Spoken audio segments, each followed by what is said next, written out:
Olá pessoal, tudo bom com vocês? Sejam bem-vindos ao Quem Lê Ganha Mais. Meu nome é Wesley e esse vídeo ele faz parte de uma série de vídeos que vamos fazer sobre o livro Mensagem aos Jovens de Ellen White. Vou deixar um card com o vídeo de apresentação do projeto e na descrição do vídeo você pode conferir o cronograma e programar a sua leitura. Nós vamos discutir a terceira parte do livro. Eu estou gostando bastante da sequência lógica que estamos observando nessas primeiras sessões.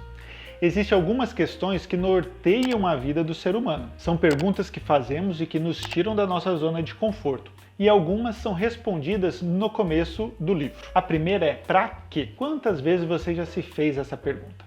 Até mesmo a nossa existência ela pode ser questionada. Para que estamos aqui? Essa é uma pergunta bem filosófica abordada na primeira sessão. Existe um propósito para a sua vida. Você não está vivo por acaso.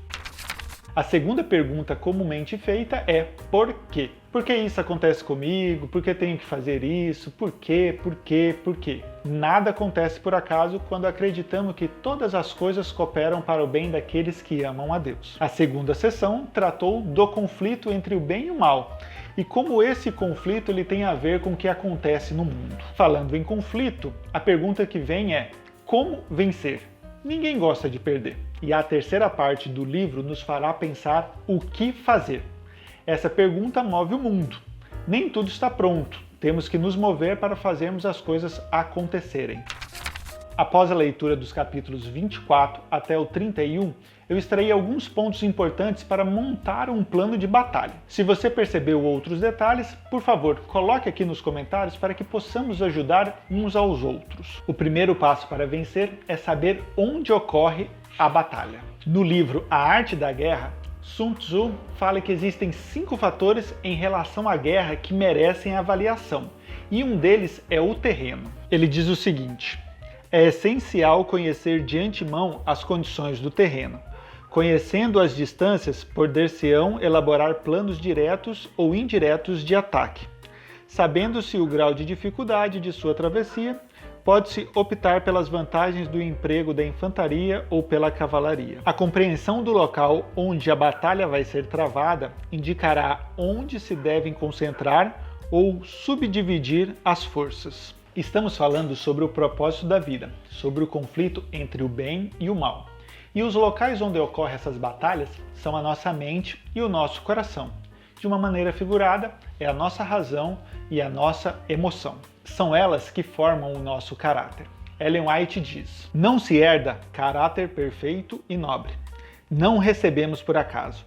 O caráter nobre é ganho por esforço individual mediante os méritos e a graça de Cristo. Na batalha nós temos a oportunidade de formarmos o nosso caráter. Como eu já disse em um vídeo anterior, existem determinadas coisas que podem influenciar as nossas decisões e isso pender a vitória para um lado ou para o outro. São elas: filmes, livros, séries e até mesmo pessoas. Tudo isso tem um peso na influência do conflito e moldam o nosso caráter. O segundo passo é estabelecer um objetivo, ter um alvo claro para alcançar. Falar por falar, quero vencer? Isso é muito vago e subjetivo. Tem que dar nome e forma ao objeto de desejo e o que quer alcançar. No contexto que estamos falando, o objetivo ele deve ser um caráter perfeito. E o exemplo a ser seguido é o caráter de Jesus, a pessoa que viveu nessa terra e teve o caráter perfeito. Esse deve ser o nosso alvo. Porém, preciso fazer um alerta. Muitas vezes podemos focar no caráter de Jesus e nos tornarmos pessoas legalistas, cheias de julgamento do que pode e o que não pode fazer. Para aprofundar nesse assunto, eu recomendo o livro Eu Costumava Ser Perfeito, de George Knight. Tem uma resenha aqui no canal que você pode conferir depois. Sobre ter um objetivo claro, Ellen White fala o seguinte: estabeleçam, pois, um alvo elevado e passo a passo, embora com esforços dolorosos, abnegação e sacrifício, subam até o topo a escada do progresso. A transposição de um obstáculo dará maior capacidade e ânimo para avançar. Insistam com resolução na direção correta, e então as circunstâncias serão suas auxiliares, não empecilhos. Ok, já sabemos onde ocorre a batalha, já estabelecemos o nosso objetivo, e agora a pergunta é: que armas ou ferramentas usar? Ao ler esses capítulos, eu listei 3 ferramentas. Na página 96, lemos o seguinte: a oração particular e o estudo da Palavra de Deus são suas armas contra aquele que está procurando impedir seu progresso espiritual. A primeira negligência da oração e do estudo bíblico torna mais fácil a segunda negligência. Por outro lado, cada resistência à tentação torna mais fácil a resistência. Cada vitória alcançada prepara o caminho para uma nova vitória. E as coisas acontecem dessa forma mesmo. Se vacilamos uma vez, fica mais fácil negligenciar uma segunda ou terceira vez. Mas quando vencemos a primeira, fortalecemos para as próximas vitórias. É através do estudo diário da Bíblia e da oração que nós nos ligamos a Deus e conseguimos força, coragem e ânimo para lutarmos pelo nosso alvo. A outra ferramenta muito útil é a fé. Hebreus 11:1 diz: ora, a fé é o firme fundamento das coisas que se esperam e a prova das coisas que não se veem.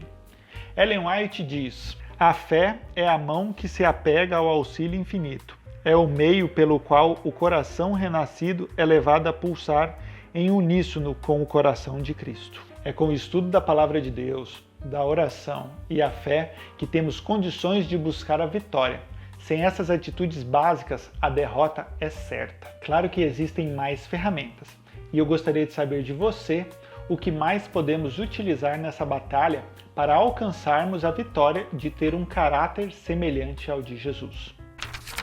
Não sei você, mas a pergunta que surge para mim agora é: vai ser fácil? Seria bom se fosse assim, mas não será. É necessário força, perseverança, coragem, persistência e uma constância de atitudes. Só assim é possível sair vencedor. O bom dessa terceira sessão é que os capítulos 28, 29, 30 e 31 são muito encorajadores. Durante esse mês eu já li esses capítulos umas 3 vezes e vou ler mais até o final do ano. Se você não leu nada até agora, pelo menos leia esses capítulos. Se você já leu, conta para mim o que achou deles. Essa parte contém uma mensagem de esperança, mensagem de encorajamento, de ânimo.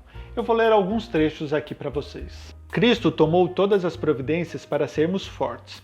Deu-nos seu Santo Espírito, cuja missão é trazer-nos à lembrança todas as promessas feitas por Cristo, a fim de termos paz e um doce sentimento de perdão. Não mais falemos sobre a nossa incapacidade e falta de poder. Esquecendo as coisas que atrás ficam, avancemos no caminho para o céu. O sucesso na vida cristã depende da apropriação da luz dada por Deus. Se permitíssemos que nossa mente se demorasse mais em Cristo e no mundo celestial, encontraríamos poderoso estímulo e auxílio em lutar as batalhas do Senhor. Quando é permitido à mente demorar por longo tempo apenas sobre coisas terrestres, é difícil mudar os hábitos de pensamento. As provações da vida são operárias de Deus para remover do nosso caráter impurezas e arestas. O mestre não efetua trabalho assim cuidadoso e completo com material imprestável. Só as suas pedras preciosas são polidas, como colunas de um palácio. No conflito que ocorre em nossa mente e no nosso coração, se formos lutar sozinhos, certamente perderemos. Mas Cristo está disposto a nos ajudar. Basta pedirmos auxílio. E por que é tão importante a formação do caráter? Ellen White diz aqui na página 100. O caráter formado segundo a semelhança divina é o único tesouro que deste mundo podemos levar para o futuro. Se você quiser saber mais sobre mudança de caráter, temos uma playlist sobre o livro Relacionamentos Saudáveis que detalha mais esse assunto. Eu desejo que você possa obter vitórias em sua vida com as lições que aprendemos hoje. Se você gostou desse vídeo, curta, compartilhe e no mês que vem nos vemos para falar sobre a parte 4, que tem como título Andar na Luz. Até mais!